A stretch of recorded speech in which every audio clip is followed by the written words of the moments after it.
Olivier Guillard, merci d'avoir accepté notre invitation. Vous êtes chercheur à l'IRIS, spécialiste de l'Asie du Sud-Est et de la Thaïlande notamment.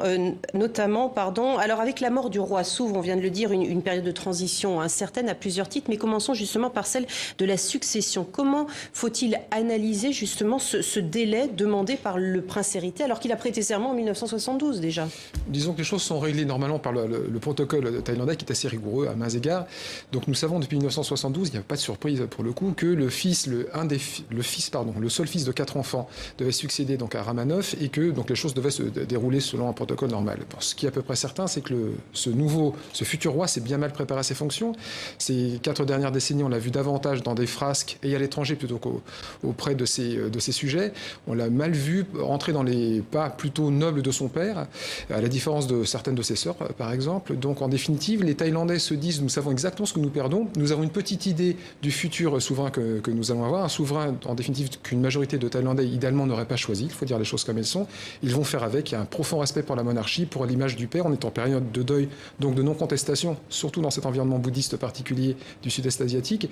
Donc les Thaïlandais aujourd'hui pleurent, ils pleurent surtout ce qu'ils ont perdu, ils pleurent également un petit peu ce qu'ils récupèrent, si je puis dire, en sachant que ce souverain sera certainement beaucoup plus faible que son père, beaucoup moins vénéré, et sera donc un individu, une autorité qui pourra être quelque part, même si on est dans le lèse-majesté en le disant, probablement instrumentalisé par d'autres acteurs politiques dans le pays. Mais justement, on dit réticence du côté du prince, mais réticence également au sein de l'appareil politique et militaire sur la personnalité de ce prince.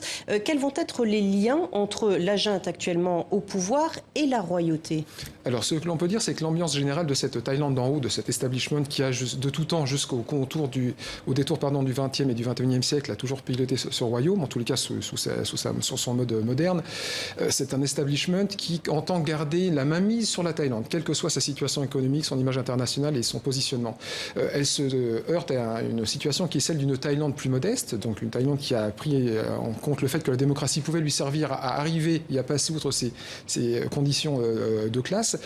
Donc nous sommes dans une situation qui est très divisée d'un point de vue politique. Sur ce, donc arrive cette succession, avec depuis 2 ans au pouvoir, donc une énième junte militaire, pour l'information de nos téléspectateurs. Le roi décédé a traversé une période qui a vu 12 coups d'État militaires successifs. Certains ont été faits avec son accord, puisque le palais royal et l'establishment militaire sont généralement assez proches, l'un à l'autre, l'un cautionnant l'action de l'autre ou avalisant a posteriori les actions.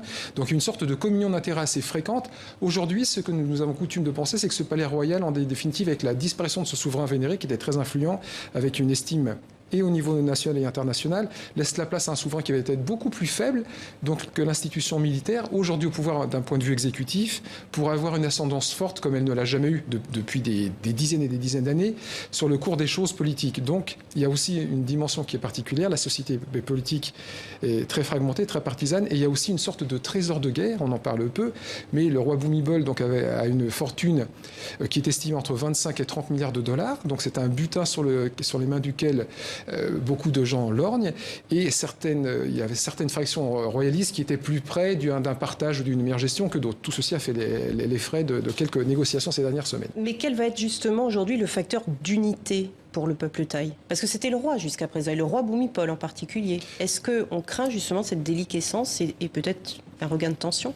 C'est un des risques aussi, une des interrogations que l'on a en débat ces dernières semaines, donc en Thaïlande et au dehors. Ce que l'on a coutume de penser, c'est que cette période de deuil va être bien respectée au niveau national, que l'on parlera de choses plus désagréables, question partisane, question de pouvoir. La démocratie reviendra-t-elle? Des élections seront-elles tenues comme 2017, normalement, 2017 oui. Il y a de fortes à penser que ce délai pourrait ne pas être tenu pour diverses raisons. En tous les cas, la nation, pour l'instant, donc pleure son souverain perdu, si l'on peut dire. Elle s'attend à des lendemains ou des surlendemains un petit peu délicats en termes de gestion ou de gouvernance. Il peut y avoir un régent? Non, je ne pense pas. Les choses sont assez bien ficelées. Pour ne rien vous cacher, donc j'étais en Thaïlande au seuil de l'été, et les choses avaient été plus ou moins mises en place. On s'attellera aux questions politiciennes plus tard. Pleurons le souverain et mettons en place le minimum de stabilité. Merci beaucoup, Olivier Guillard, d'avoir été